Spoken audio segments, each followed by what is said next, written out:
Hey, you, do you like comic books? I like comic books, and if you are anything like me, then... Don't insult our audience, they're not like you. Good point. I don't mean to insinuate anything. I'm sure you are a much more attractive and more intelligent person than I am.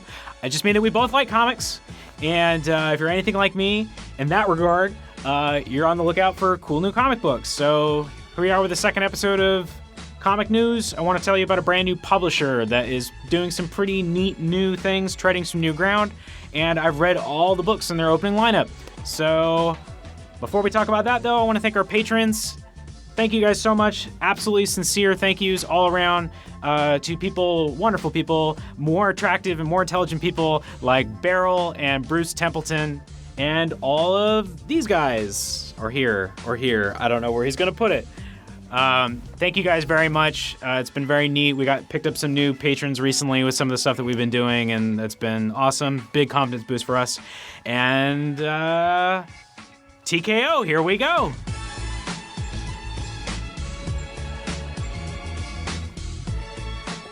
TKO. We're going to talk about TKO. A brand new publisher. They make very, very pretty books. But they're also doing some really neat, unique things with distribution that I want to tell you guys about. So, I don't know a whole lot about who these guys are, where they came from. I definitely recognize some of the names.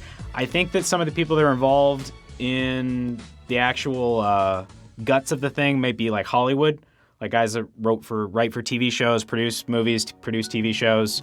I'm usually kind of leery of comics that are made for the sole purpose of being turned into films. But in this case, I'm not saying that's what they're doing, but in this case, these are really good, and I really, really appreciate some of the things they're doing to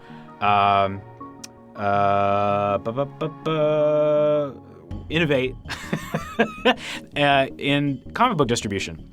So, right off the bat, first thing is they are not going through Diamond Distributor, and that, I'm going to explain what that means. Diamond Distributor is the sole distributor for the direct market, i.e. comic book stores. So all comic book stores have to get their comics and most of their merchandise from one distributor. That sounds like a monopoly. It is a monopoly. That's true. There's a lot of history behind that that's probably really boring and people don't want to hear. But they are not doing that. They are not distributing through Diamond. They are saying just come to our website and contact us, and they're making taking personal orders that way. We've ordered some of these books already. I haven't gotten them in yet. I mean, we got these, but these were sort of like on loan to me from somebody else. I can't wait to get them in the store so I can tell my customers about them. Okay, so that's pretty neat not having to go through Diamond. But that's not what really gets me going. What really gets me going is that their publishing model is... so far, the 4 books that they have, these are all 5 or 6 issue miniseries, and you have 3 different options to read it. If you went to their website right now, actually, you can read the first issues of all these series for free to see if you like them, and then you can actually purchase them directly from the website. You don't even have to go through a comic book store or a bookstore. You can just get your stuff directly from them. But you have 3 different ways to read the book, and this is what's really cool. So it is a 5 or 6 issue mini. I can't remember if it was 5 or 6. And if you are a person that wants floppies, you want comic book issues, you're a comic book collector, you can buy the entire series, not have to wait. So most comic books, you have to wait. The comic book comes out, then you have to wait a month before another issue comes out. And depending on who the creative team is, sometimes you wait a really long time, way longer than a month. I don't know about you, but for me, I have a hard time sometimes with monthly books because I'll forget what's happening in the story. That's a long time to wait sometimes, especially if the story is a little bit more complicated. I'll get to a point, sometimes I'll get 30 issues into a series, and at that point there are too many subplots or something, and if I've waited too long to read it again, I just can't remember. I can't keep the plot. But if you order the single issues from them, you get all of them. It's like binging. You know how Netflix, when they come out with a new TV show, they just drop the whole thing, right? So if you want to watch the whole season in one evening, like some crazy people do, you can do that with these. And it's actually really cool. They send them to you in a little box with artwork on it and stuff, and they look really nice.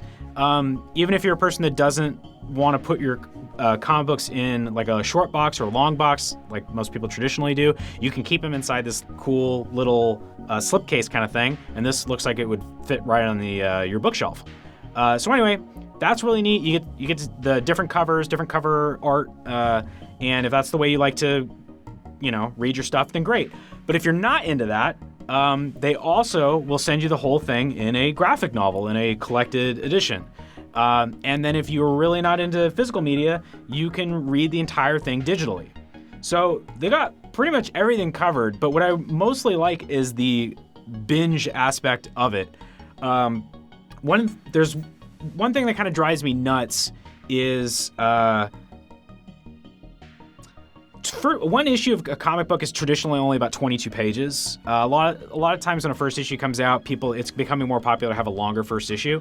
But there's not too many people it doesn't happen very often where a story gets just dropped. Like if that's going to happen, it's usually an original graphic novel, which I don't really know because I've never made a comic before. I think there's a lot of putting out the monthly issues first to kind of recoup costs. But if you don't need to do that, there's a lot of stuff that it would just read better if you could read it all at once. All of these books that I'm about to talk about, I didn't read them over the course of, a long time. I didn't read like an issue a day or anything, even though you could. I sat down and read the whole thing. And I think that that's really neat. And I think that it's cool that you can decide what you want to do. If you want to piecemeal it and get like an issue at a time, you can. You can do that digitally. If you want to get the issues and then read them at your own pace, that's fine. But you have the option to read the whole damn thing if you want to. So anyway, that stuff is pretty neat. And in addition to that, they have a lot of really good creative teams. All the names that I heard coming out of this publisher are people that have done stuff before that I've really enjoyed. And they have their opening lineup is 4 books, and then they have another 4 books that haven't come out yet, but they've said what the titles are and the creative teams and their what they're about, and those look really cool too. Enough about publishing stuff. I want to actually tell you about these books because I got a chance to read them all. May I have them? Okay. So let's start with probably what is the flagship title. And what I mean by that is this is written by Garth Ennis and drawn by Steve Epting. It's definitely out of the 4 books, that's the most popular creative team. Garth Ennis has written Preacher and The Boys and a bunch of other stuff. One thing he does outside of those books is he really likes doing war comics. I mean, usually when somebody comes in the store and they ask about military stuff, I'm going to point them to Garth Ennis. He's really one of the only guys that's doing really, really excellent war comics. And that's what this is. So Sarah is about World War II. There were Russian female snipers. There were also Russian female pilots, which I only know about from reading a Garth Ennis story called The Midnight Witches, I think. I thought Battlefield 5 said no women in war. So historically, not that I'm the history buff or anything, but even I knew Russia, because of what, the communist state that it was during that time, it didn't matter if you were a man or a woman, everybody served in the military effort. And so, but these gals became amazing snipers, and they racked up a ton of Nazi kills. And so that's fascinating territory for a comic book. If that sounds interesting to you, this book is gorgeous. It's drawn by Steve Epting, who is responsible for Velvet with Ed Brubaker. He's probably most popular for the Captain America run that he did with Brubaker, the Winter Soldier. If you saw the Winter Soldier, character in the Marvel movies, he basically is the person that drew that character and created that character. Anyway, so this book is really cool. If you were gonna pick one out of the 4, this would probably be the one. It's probably gonna be the one that sells the best, and it's excellent. Okay, sure. Fearsome Dr. Fang. Fearsome Dr. Fang. This one's written by, I'm gonna try to pronounce this, Se Chun, maybe? Apologize if I got that wrong. I'm not familiar with this dude, and that's because I don't really think he's written comic books. His credits here are for TV shows and such. but and even the co-writer Mike Weiss, The Mentalist. I think that's a TV show. So these guys are TV writers, and that shows a little bit in here. This is very much like a take this thing and turn it into a movie very easily. So what is this? This is like, that stereotype of the Mandarin or like the Yellow Claw, very stereotypical Asian Chinese mastermind. It's kind of racist. It's basically taking that and flipping it. So the fearsome Dr. Fang, instead of being like a mastermind villain, which everybody thinks he is, he's actually a hero. He's actually pretending to be a bad guy so he can deal with the criminal underworld and find out what they're doing and then stop them from doing this or doing that. And he's kind of like an Iron Man thing. He uses tech, but all this tech is like done with like an air of mysteriousness and dark fantasy, so people think that he's like supernatural, like a monster, but he's really just a dude. And he has to team up with a scrappy Irish-American cop from Chinatown in San Francisco so it's like a globe-trotting action-adventure. If you like Indiana Jones, if you like the Mummy movies with Brendan Fraser, which those are, at least the first one is decent.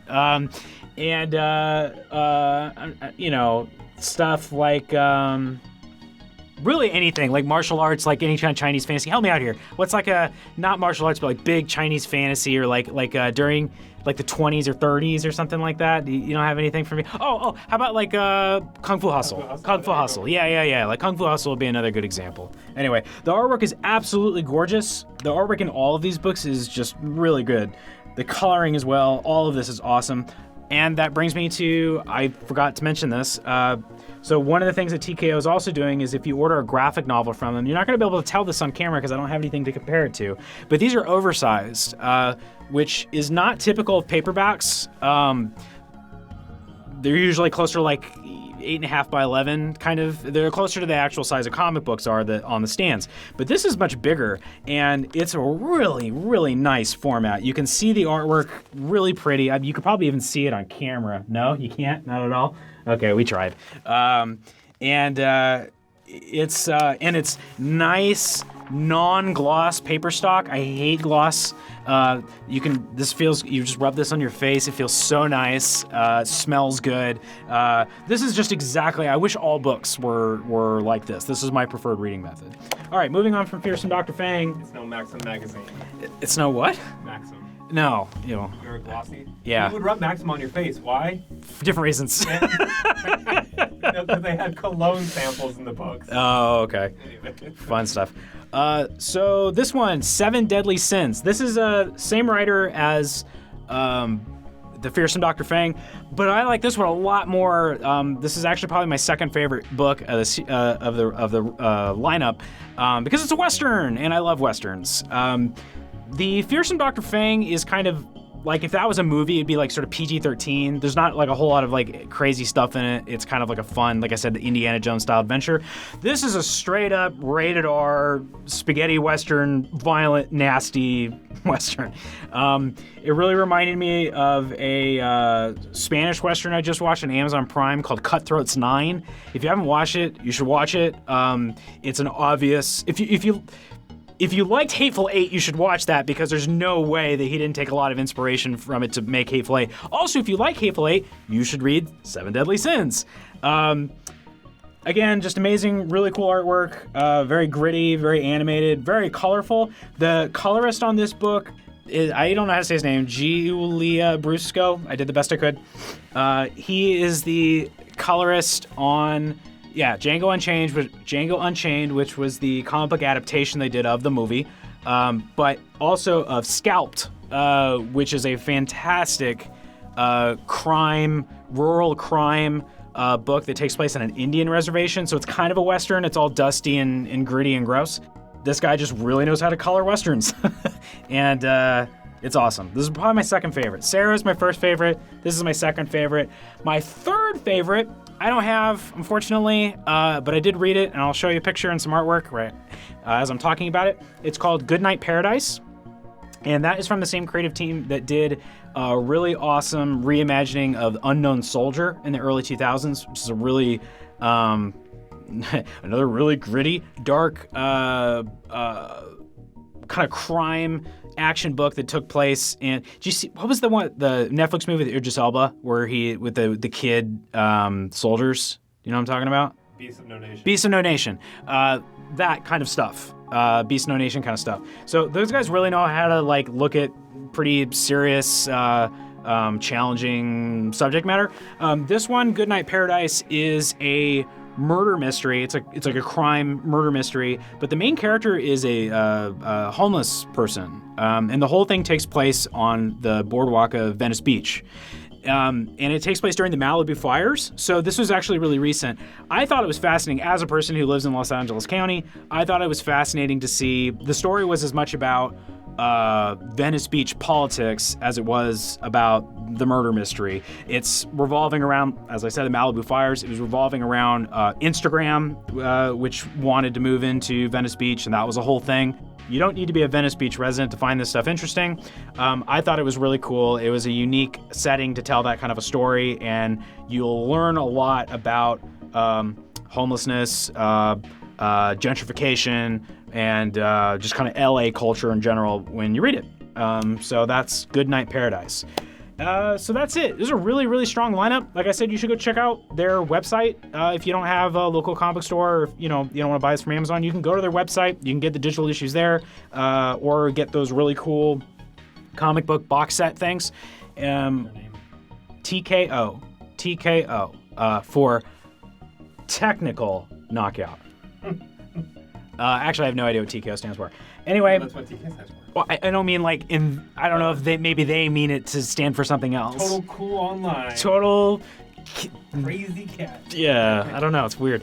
Yeah, so that's it. Check out these books. When the next 4 come out, I'm definitely going to read those as well.